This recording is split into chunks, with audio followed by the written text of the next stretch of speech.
already have a V-block already made for cutting, not cutting, I should say drilling round objects in the center, or and cutting round objects. You can slay them in here and then clamp them down, and it holds them nice and tight that way. But I need a smaller one to hold this bit.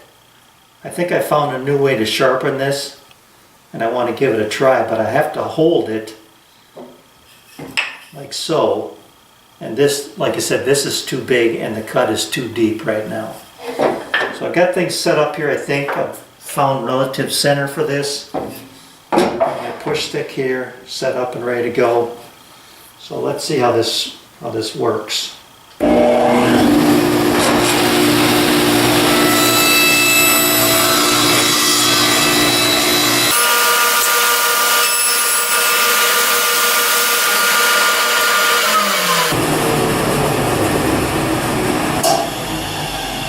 Pretty good. It's just slightly overcut,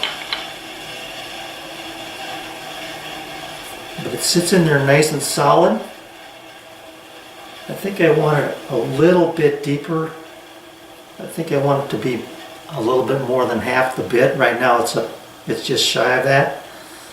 So I'm gonna move my fence over, let's see, this way just a little bit.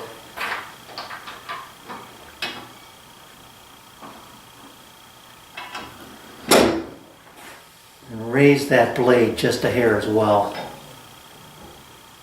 There. Should overcut it more.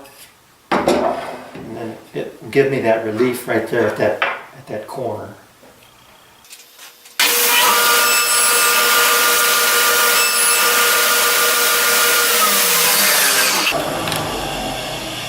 Well, what that gave me was a perfect V-cut. And that's all right.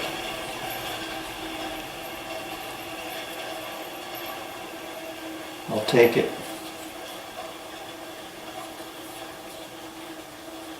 Okay, now I've got to find the complementary angle.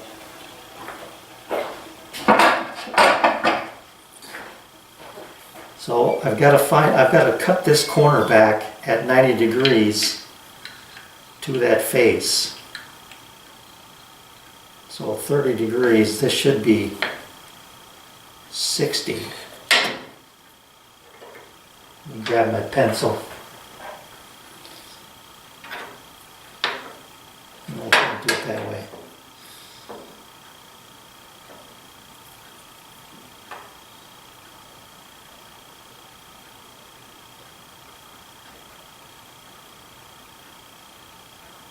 Right there.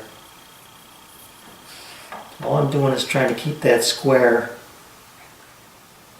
I want to come off this inside corner.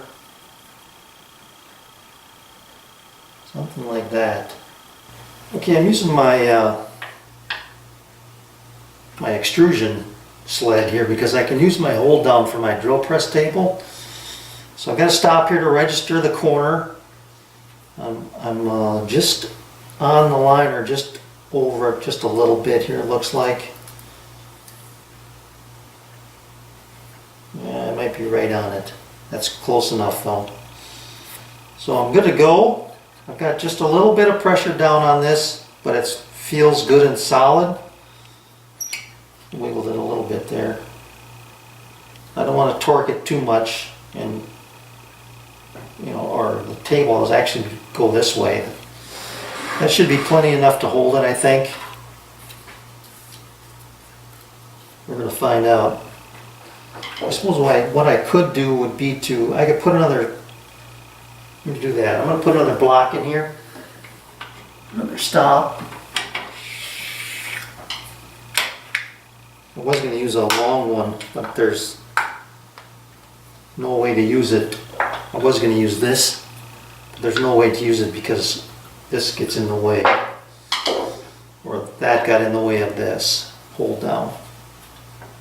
Yeah, that should be plenty. Alright, let's get the blade up and cut this off.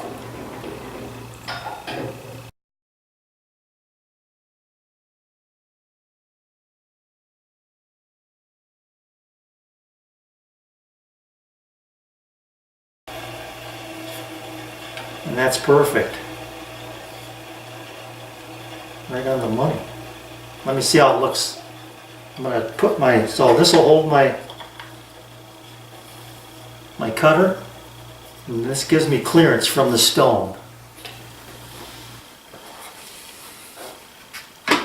Alright, with this new attachment for my Tormek, I've got a diamond wheel coming, and I want to be able to use the outside of that wheel to touch up the bevel on my handheld router plane.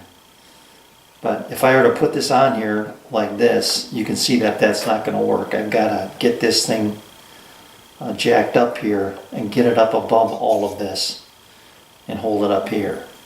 So I've got to create a riser block to do that.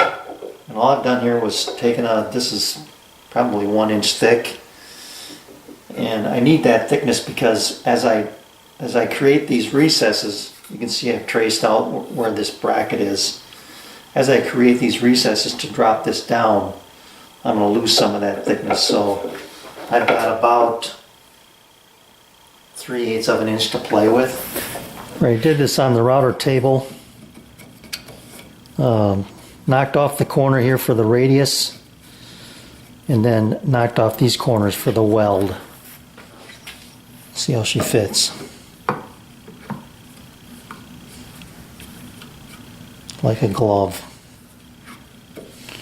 Now I had a little blowout from the router bit here. I ended up doing this on the router table, but